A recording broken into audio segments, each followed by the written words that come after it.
anak kuliah di luar negeri? Ya, kalau saya sih kebetulan anak saya lagi libur nih sekarang ada di Jakarta.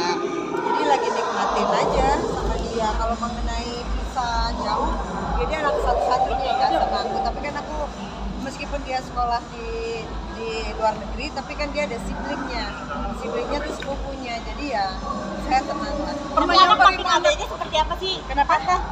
Anak makin ABG menjadi kayak Bahkan saya pernah jadi ABG juga.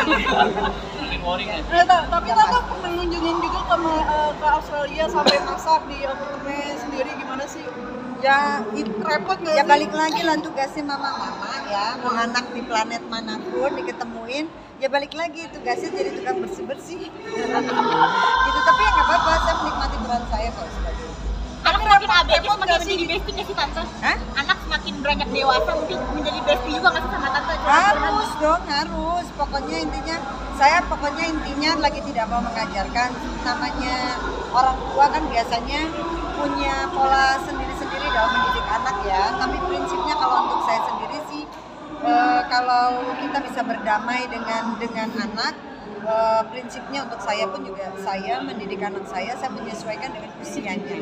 Karena nggak mungkin saya pernah mengalami usia seperti dia, tapi dia belum mengalami usia seperti saya. Jadi saya nggak bisa juga memaksakan pikiran saya, tapi setidak-tidaknya saya bisa berkomunikasi dengan cara yang baik, yaitu tadi karena patokannya dengan menyesuaikan dengan usianya.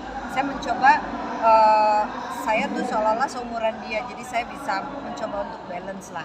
Ya bohong banget, nggak ada perseteruan, nggak ada pertengkaran, itu nggak sah, bukan anak atau orang tua namanya ya. Tapi ya saya nikmatin prosesnya, karena kadang-kadang kita kalau lagi marah-marah sama anak saya jadi kayak ingat, oh berarti mak gue dulu begini gitu. Tapi anaknya dibatasin mandiri juga sekarang di luar negeri, gimana sih jadinya? Ya mandiri ya otomatis lah ya. Tapi kan untuk saya untungnya hubungan antara anak saya dengan orang tuanya sangat-sangat dekat dan kita tuh sangat-sangat terbuka. Terlebih dari kecil saya tuh selalu menanamkan sama dia, begitu dia megang gadget pun, once orang tuanya WhatsApp dia harus jawab. Kalau semuanya enggak, saya cabut gadgetnya. Jadi itu masih di mindsetnya dia masih berlaku. Berarti komunikasi paling utama ya? Harus. Kenapa ya? Tapi Apa sih yang kan paling di luar dibawelin negeri. ya? Kenapa? Apa yang sering dibawelin sama anak?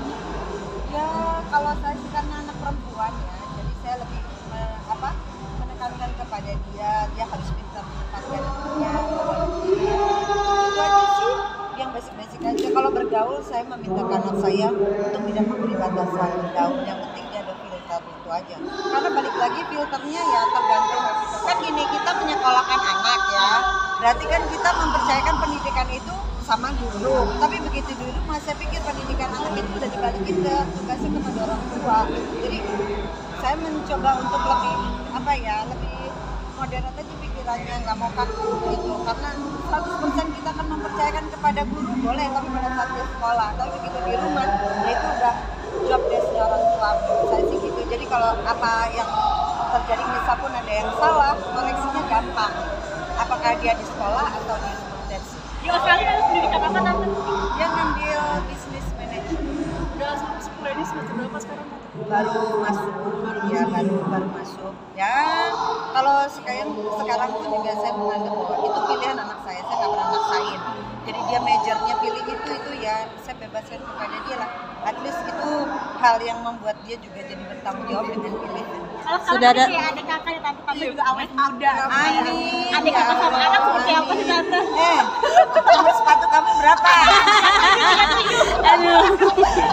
Saya cuma nanya doang. Sama dia sama kaki saya gitu.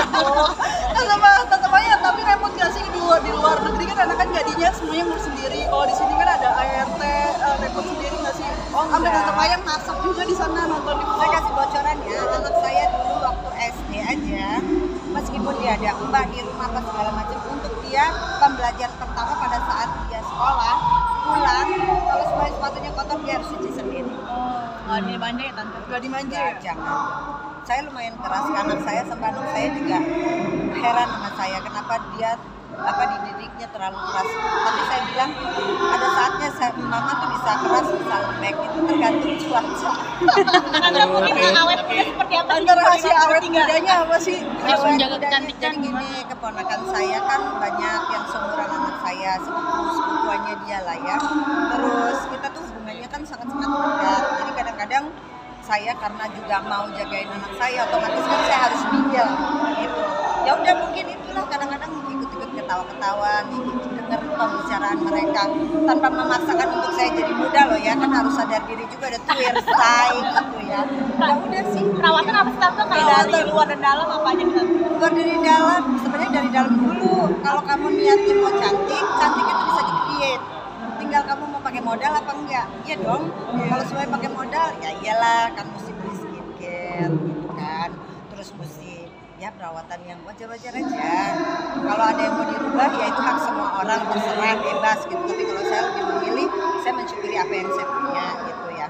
Bukan lagi mau pede kalau ya lumayan lah bagus gitu ya. Terus kalau dari dalam menurut saya positive thinking aja jadi orang.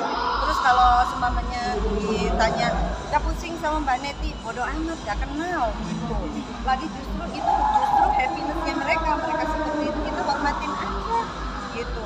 Kita mau tanggepin pun juga menurut saya pun juga benefitnya apa untuk dia gitu. Tapi kalau untuk saya kadang-kadang ada benefit yang saya ambil maksudnya dari side positifnya. Oh dia ngomong seperti ini, oh bener gak sih ada bahan koreksi saya dan Olahraga kayak ngangkat makan kayak gula, tepung gitu nggak sih tante? Saya kebetulan udah manis kayak gula, jadi saya nggak batasin, saya jarang makan gula. Memang rada nggak suka yang manis-manis, sukanya yang asin-asin. Tapi ya disesuaikan umur sekarang pun juga mulai. Pokoknya intinya saya sedang menikmati peran saya sebagai orang tua, sebagai ibu, terus sama sebagai petani. Nah itu mungkin Kalau petani tante, petani emang mau jadi petani aja terus dapat tante di masa tua nanti.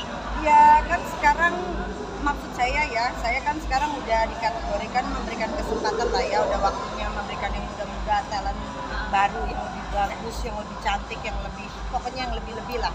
Intinya itu pun juga sudah pernah saya jalanin ya dulu ya, jungkir balik dunia entertain. Nah sekarang ini saya mencoba create entertain itu di pertanian. Justru sekarang saya lagi kepengen ngegenjot anak-anak muda untuk jadi petani, bahwa petani itu bisa jadi keren dengan jadi anak muda. Apalagi kan sekarang ya bisnis itu kan sudah bersentuhan dengan digital. Nah saya orangnya senang belajar gitu. Jadi saya nggak peduli. Ilmu tuh kadang-kadang kita nggak boleh underestimate. Bahkan yang muda pun bisa memiliki ilmu yang lebih dari orang yang dewasa, yang lebih tua gitu.